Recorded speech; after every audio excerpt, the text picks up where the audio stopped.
Today on UI7 Newsbreak. With the trial not happening for a few months, Ying Zhang's lawyers are trying to keep the trial in Urbana. With election season underway, we saw the debate between incumbent Republican Representative Ted Cruz and Democratic Representative Beto O'Rourke. All of these stories and more will be coming up on your Thursday edition of UI7 Newsbreak. Oh, I'm Taylor Mattingly. And I'm John Udera. Welcome to UI7 Newsbreak. In a developing story, U of I law professor Jay Kesson, accused of sexual assault or sexual harassment, was found in violation of the campus code of conduct.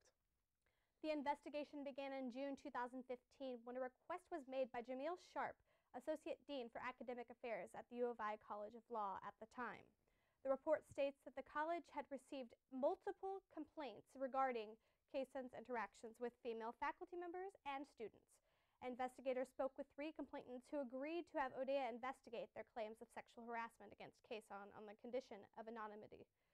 And an additional 38 witnesses, including current and former students and faculty or staff members. In a statement, Senior Associate Director of the U of I's Office of Diversity, Equity, and Access said the collective evidence gathered during the investigation revealed a pattern and practice by Professor Kesson of engaging female students and junior female colleagues in a manner that he knew or should have known would make them feel uncomfortable and was highly inappropriate for a workplace or academic setting. This story is still developing. Election season is in full swing in what many call a pivotal year for our country. In a hotly contested congressional race in Texas, the 2 candidates met to debate Wednesday night. With just 3 weeks until the midterm elections, Republican Senator Ted Cruz of Texas is polling ahead of his Democratic challenger, Congressman Beto O'Rourke. A new CNN poll conducted by SSRS puts Cruz's support at 52% and O'Rourke's at 45% among likely voters in Texas. A mere 9% of likely voters say they may change their mind before Election Day. The new poll members come as Cruz and O'Rourke prepare to face off on the debate stage Tuesday night. Cruz holds one of just a few Republicans' Senate seats considered in play this election. O'Rourke has raked in tens of millions of dollars in donations, forcing Republicans to play defense and call in President Trump to campaign for Cruz. And there will be another debate happening tonight in Champaign-Urbana for the Champaign-Urbana 13th congressional seat. Polls have shown a tight race between incumbent Rodney Davis and Democrat challenger Betsy Dirksen-Londrigan. Illinois Public Media will host the debate between the 2 candidates this evening, October 18th, in the WILL TV studio. It will be moderated by Niala Budhu, host of the 21st. The debate will feature questions from panelists as well as residents of Illinois' 13th congressional district. This debate will be broadcast live on WILL AM 580 and FM 90.9 this evening from 7 to 8 p.m. Viewers can watch the televised broadcast of the debate on Monday, October 22nd at 8 p.m. on WILL TV. You can also join in on the conversation on Facebook Live and by using hashtag ILLVotes2018. The evidence against Saudi Arabia appears to be mounting in the disappearance and presumed death of Saudi journalist Jamal Khashoggi. Sources tell CNN that a high-ranking Saudi intelligence officer with ties to Crown Prince Mohammed, that mission that led to Khashoggi's alleged murder. And while it isn't clear if the Crown Prince authorized it, several officials tell CNN the mission could not have happened without his knowledge.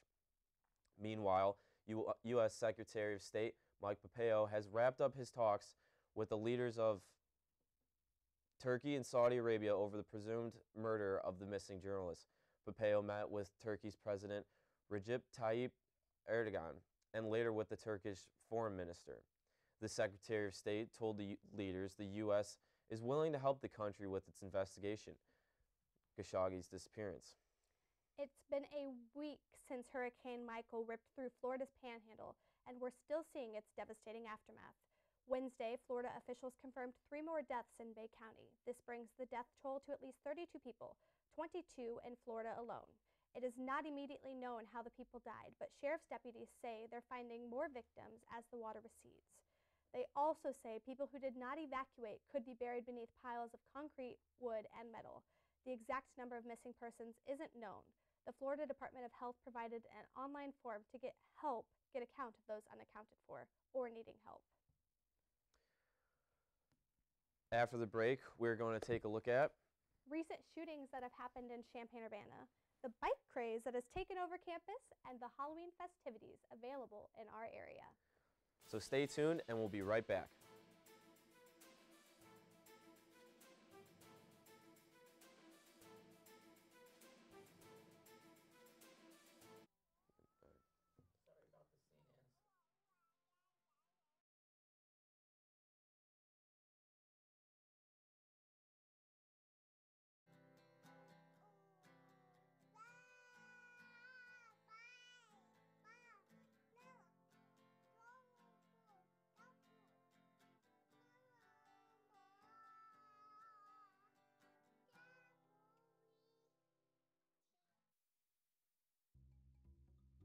Sure, I look cute now, but when my owner lost his job, it was rough.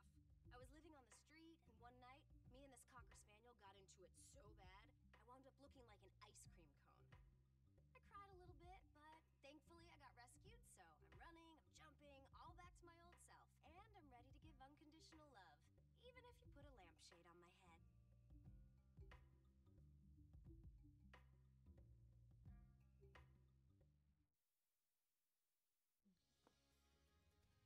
Erica, what's up? How are you? Addie, I'm so stressed right now. Oh my gosh, what's wrong? I have so many midterms next week. Midterm There's season. just so much going on. Yeah, midterm season. The stress Full is swing. real. You know what you should do? Yeah. What? You should watch GMI next Friday. It's all going to be about stress relieving tactics since it's midterm season right now. Can you believe it? Tell me more. Yes, I think we'll probably incorporate like a little bit of yoga, so like, you know, this type of stuff. And yep.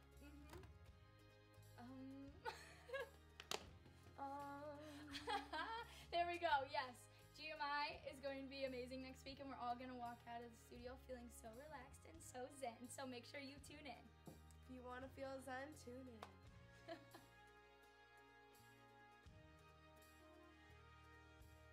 And now let's take a look at the weekend weather. On Friday, it is going to be partly sunny with a high of 58 degrees, and it drops to a low of 44 degrees tomorrow night.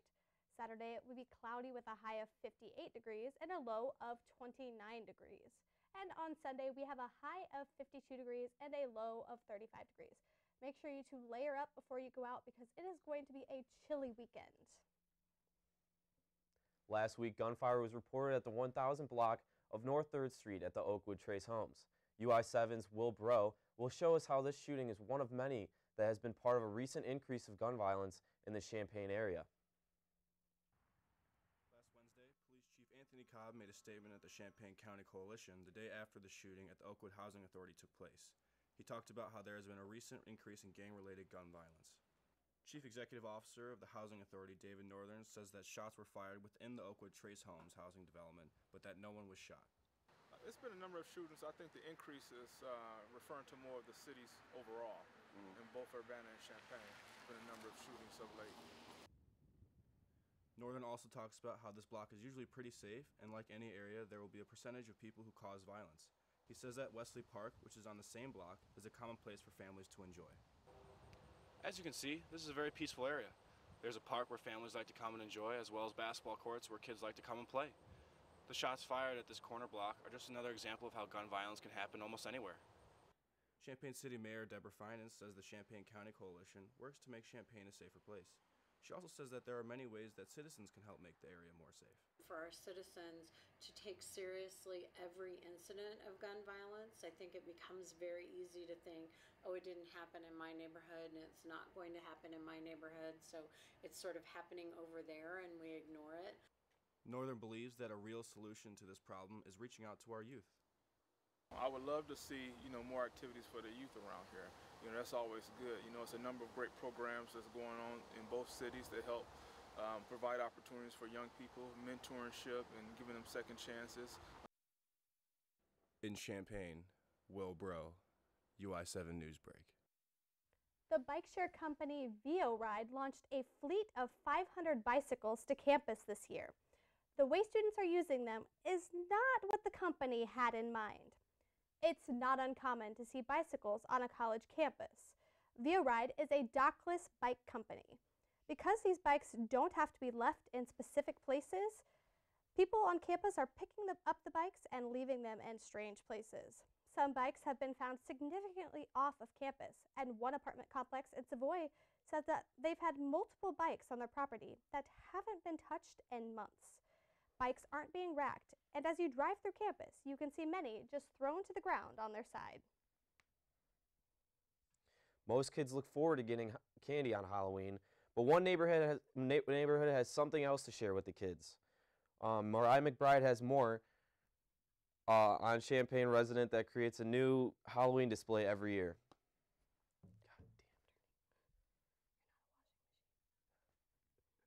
Her time after work assembling the bones of a skeleton horse. This is the last piece she needs to complete her haunted yard. For the 12th year, she has created a Halloween display in her front lawn for kids to enjoy. Although she does this yearly, she calls the theme this year Carnival. Dina loves the freedom that Halloween gives people. One day a year, you can be anybody, anything you want to be.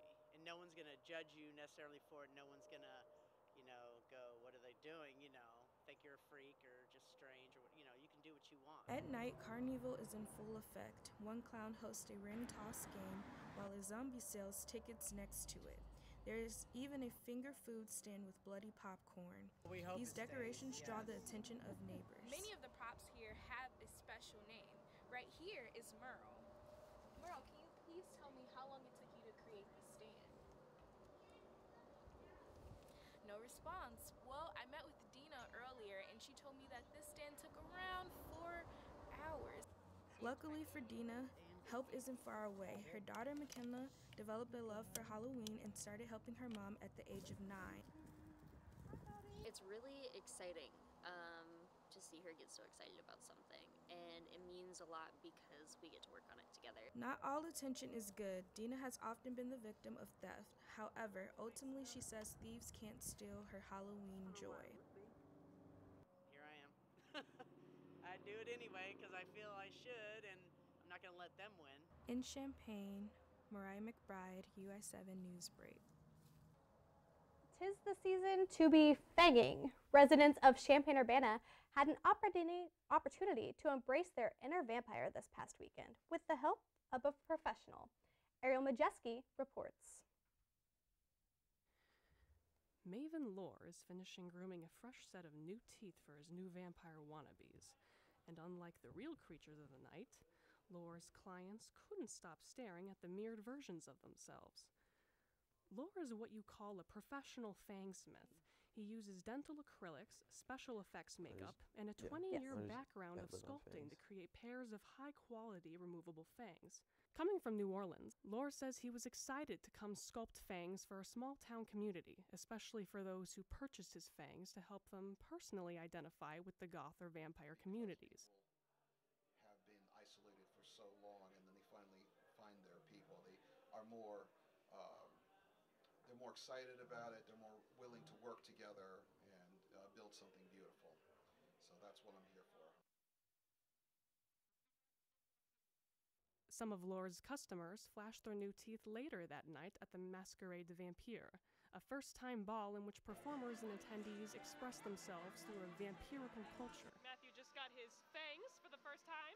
How do you feel about your new fangs? I love them. They're definitely the best pair I've ever owned so far. I've had a few pair before, and just I don't know, they were sharp, they were good, they fit well, but he's definitely the most solid I've had.